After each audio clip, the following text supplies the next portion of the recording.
Hi friends, இன்றைக்கி நம்ம என்ன செய்ய போகிறோம் பார்த்தீங்கன்னா எறா குழம்பு தான் செய்ய போகிறோம். பார்த்தீங்கன்னா எறா வந்து வாங்கி க்ளீன் பண்ணி வச்சாச்சு, அலசி வச்சாச்சு. எவ்வளோ 100 ரூபாய்க்கு தான் வாங்கியிருக்கேன், கொஞ்சமாக தான் இருக்குது. இதை நம்ம குழம்பு வச்சிடலாம், தேங்காய் அரைச்சி ஊற்றி. வாங்க எப்படி செய்து பார்க்கலாம். கொஞ்சமாக எண்ணெய் ஊற்றிக்கலாம். நிறைய பேர் நம்ம வீடியோவை வந்து சப்ஸ்கிரைப் பண்ணாமல் பார்க்குறீங்க. ப்ளீஸ் தயவுசெய்து சப்ஸ்கிரைப் பண்ணிக்கோங்க, லைக் பண்ணுங்கள். நிறைய பேர் உங்கள் ஃப்ரெண்ட் அண்ட் ஃபேமிலிக்கு வந்து ஷேர் பண்ணுங்கள்.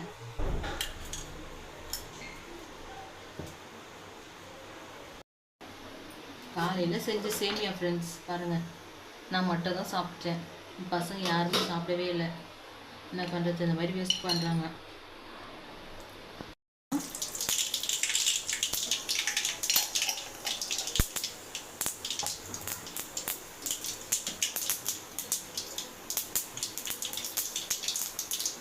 கட் பண்ணிக்கிட்டு வெங்காயம் போடலாம், கருவேப்பிலை போட்டுக்கலாம். இவ்வளோ டைம் ஆகிடுச்சு. மதியம் லஞ்சு காலையிலே வந்து லஞ்ச் பண்ணிவிடுவேன். இன்றைக்கி எங்கள் ஹஸ்பண்ட் லஞ்சு வேண்டாம்னு சொல்லிட்டாரு. அதனால் வந்து கொஞ்சம் லேட்டாக செய்யலாம் பார்த்தா பொண்ணு வந்து எறாவை செய்யணும்னு சொல்லிட்டா. சரி, குழந்தைக்காக 100 ரூபாய் எறா வாங்கி செய்யலாம்னு இருக்கிறேன். வதங்கிச்சு. இப்போ வந்து இஞ்சி பூண்டு பேஸ்ட் போட்டுக்கலாம். இஞ்சி பூண்டு பேஸ்ட் போட்டுக்கலாம்.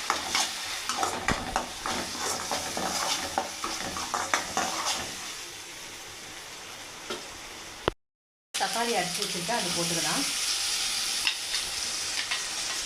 ஒரு சின்ன தக்காளி 3 தக்காளி வச்சுருக்கேன், அதே அரைச்சி போட்டுக்கலாம்.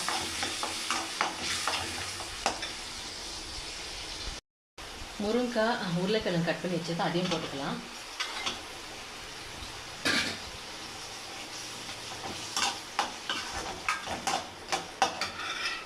இப்போ க்ளீன் பண்ணி வச்சுருக்க எறா இதையும் போட்டுக்கலாம்.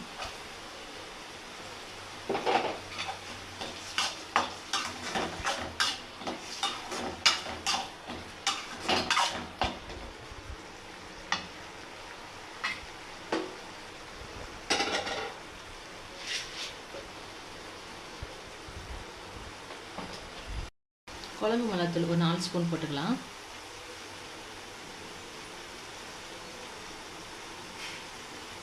காரத்துக்கு ஏற்ற மாதிரி.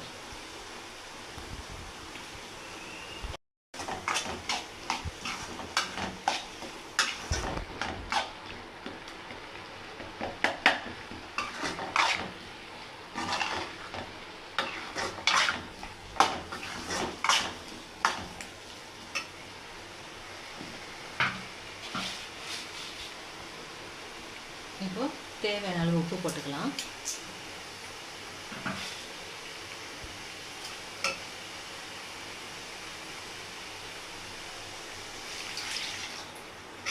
கொஞ்சமாக தண்ணி, ஏன்னா முருங்கைக்காவும் அப்புறம் வந்து உருளைக்கிழங்கு வேகணும், அதனால் கொஞ்சம் தண்ணி ஊற்றிக்கலாம்.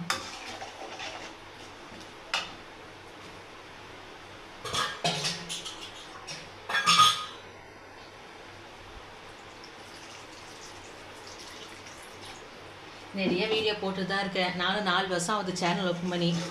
ஒரு எஃபெக்டும் இல்லை. இது வரைக்கும் ஒரு 10 ரூபாய் அதில் சம்பாதிக்கவும் இல்லை.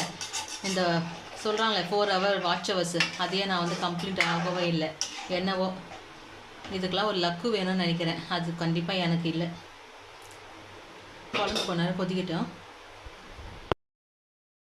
குழம்பு நல்லா கொதிச்சிச்சு. வந்து தேங்காய் அரைச்சி வச்சுட்டு ஊற்றிக்கலாம்.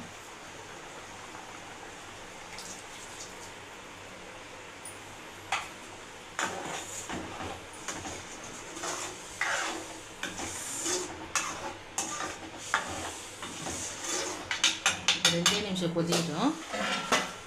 கொச்ச பிறகு ஓகே, குழம்பு ரெடி ஆகிடுச்சு. கொஞ்சம் நம்ம கொத்தமல்லி தூவிக்கலாம். ரெடி ஆகிடுச்சு குழம்பு. இவ்வளோதான் ஃப்ரெண்ட்ஸ், ரொம்ப சிம்பிளாகவே செஞ்சிடலாம். இந்த வீடியோ பிடிச்சிருந்தால் லைக் பண்ணுங்கள், மறக்காமல் நம்ம சேனலை சப்ஸ்கிரைப் பண்ணிட்டு போங்க. பாய்.